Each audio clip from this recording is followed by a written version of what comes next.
Edison said, "Opportunity is missed by most people because it's dressed in overalls and looks like work." When Edison was 22 years old, he patented his first invention and advertised that he would hereafter devote his full time to bringing out his inventions. During the 84 years of his life, Edison patented 1,093 inventions.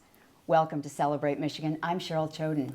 And I'm Chris Benson. Joining us today is Russell Doré, president of Doré Productions, a company that brings the past to life through interactive historical presentations, making the past just come very much alive. History is right here with us.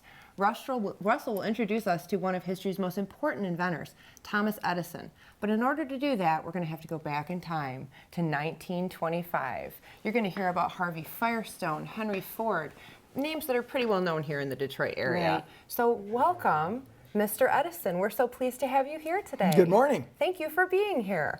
Well, Mr. Edison, I understand that you and Mr. Ford, Mr. Henry Ford that is, Mr. Harvey Firestone, you go on an annual camping trip and each year for about a week, or maybe two. Why would a man of your age want to go camping? You said you want to go camping with us. Well, I'd have to check with Mr. Ford and Mr. Firestone and our wives, of course. Oh my gosh, well, okay.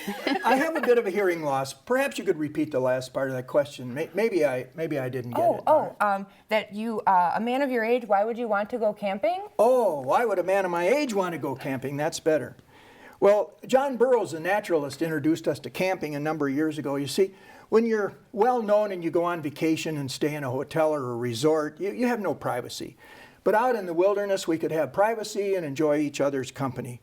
Mr. Ford and Mr. Firestone, they're pretty active. You know, they chop wood and go on hikes. Someone once asked me, "Do you participate in this exercise?" I said, "No. I detest exercise." My philosophy is the sole purpose of the body is to support the brain and therefore shouldn't be agitated. Wow. So at any rate, lest you think that it's too strenuous a camping, let me tell you how it works. Mr. Ford furnishes cars and trucks and drivers. They set up the tents. They hook up the electric lights that I've designed from a battery-powered refrigerator. Cato, Mr. Ford's executive chef, cooks gourmet meals. When we're through camping, the drivers tear the camp down and take it away. So under those circumstances, why would a man of my age not want to go camping? Let me ask you this. So Sure. you had business dealings also. I mean, I know he was a dear friend, but you had business dealings with Henry Ford. Talk about that. No, I didn't have any. Oh. No, you I'm did. sorry. Of I'm course sorry. you did. I'm sorry. My history books were wrong. I tried. Are you a comedian too? I tried. Yes, you tried. Yeah. Tell us about that. I had a generator and system that I designed, an alternator system, but it wasn't cost effective. You see, all inventions aren't cost effective. So, and with Mr. Ford, he's trying to keep the cost of the car down so that he can keep the price of the car down and we can all afford one. So it just didn't get cost effective enough. But I did give him one idea. It really it wasn't a business deal, but one idea that he really liked. He was building this new plant downriver, and he said that the Rouge plant, he said, "You know, I'm still going to have to buy a few parts because the Rouge plant is getting so big. I don't like to buy parts.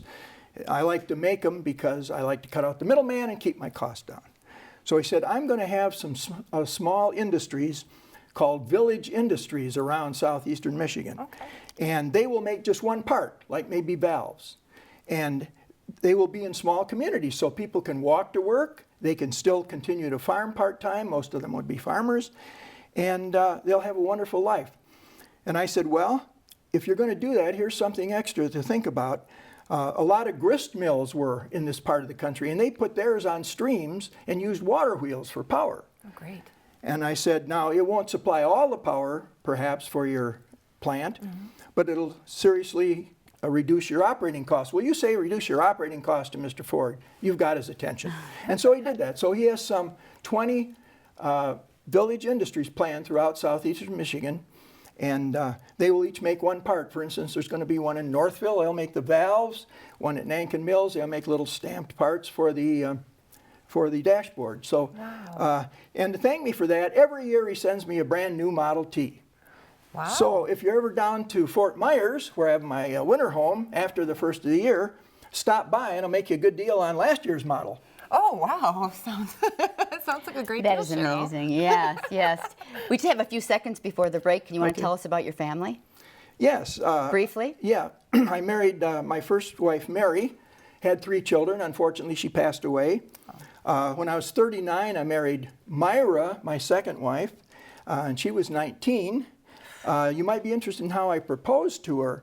With my hearing loss, sometimes it's hard to communicate in a big crowd, so I taught her Morse code. We would tap out on our hands. Wow. So I tapped my proposal out when we were riding with some friends in a car, and she replied. That is very So cool. not That's many people cool. can say they proposed in Morse code. That is very Romantic. cool. Well, we're going to take a short break. When we come back, we're going to learn more about these wonderful historic presentations, so please stay tuned.